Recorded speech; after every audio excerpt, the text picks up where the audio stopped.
Imagine being accused of a crime you didn't commit, based on the nose of a dog. This is the story of Quincy, the bloodhound, and the flawed forensic science that shattered lives. Quincy sniffed the air around Sally Blackwell's body, found strangled in a field outside Victoria. It was March 15, 2006, and the scene was swarming with law enforcement. Deputy Keith Pickett, Quincy's handler, was called in from Houston. Pickett was a star in law enforcement circles, known for his dog's ability to solve crimes. Pickett wiped gauze pads on Blackwell's body and the rope used to strangle her. He held one pad to Quincy's nose and commanded, "Seek." Quincy took off, leading officers on a 5.5-mile journey to Blackwell's house. But the dogs weren't done, there was a killer to catch.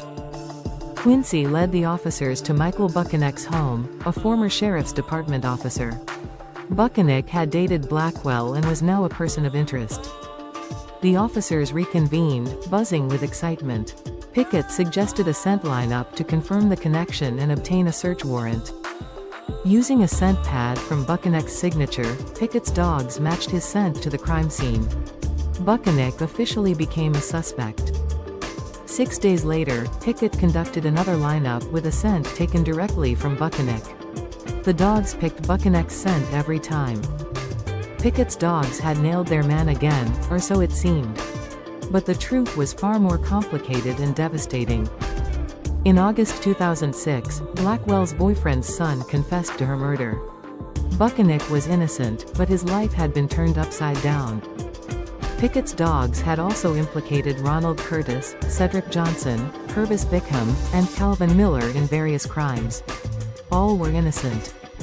The unscientific method of scent lineups had led to wrongful accusations and shattered lives. How could this happen? Forensic science on TV shows like CSI is often fantastical and infallible. But real-life forensic science can be deeply flawed. Pickett's dogs had never had standard training or certification. Pickett himself had no specialized forensic training. Despite this, Pickett worked on over 2,000 cases and testified as an expert witness in 40 cases before retiring. The truth is, many forensic techniques, like bite marks and blood spatter patterns, are not scientifically validated. Texas has had more DNA exonerations than any other state, many involving faulty forensic science. David Pope, Michael Blair, and Ernest Willis were all wrongfully convicted based on flawed forensic techniques. Even fingerprint analysis, long considered the gold standard, can lead to mistakes, as seen in the 2004 Madrid train bombing case. The National Academy of Sciences report in 2009 highlighted the serious problems in forensic science, including lack of standardization and oversight.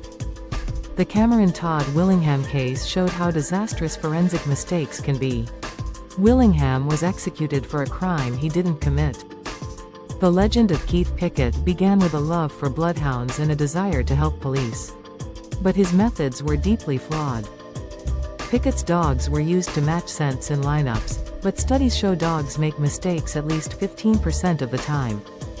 In Holland, scent lineups are done with strict protocols to avoid handler influence. Pickett's methods lacked such safeguards.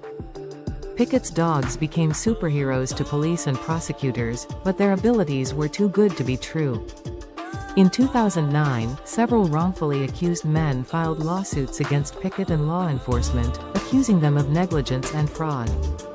Experts analyzed videos of Pickett's lineups and found that the dogs didn't alert on the correct cans. Pickett was likely cueing his dogs. Pickett's methods were primitive and unreliable, yet he was considered an expert. How did this happen? Judges often allow questionable forensic evidence because they don't understand the science. This needs to change. Forensic science needs more hard science and less reliance on flawed techniques. If it sounds too good to be true, it probably is. Thank you for watching. Remember, justice should be based on truth, not flawed science. Stay informed, stay vigilant.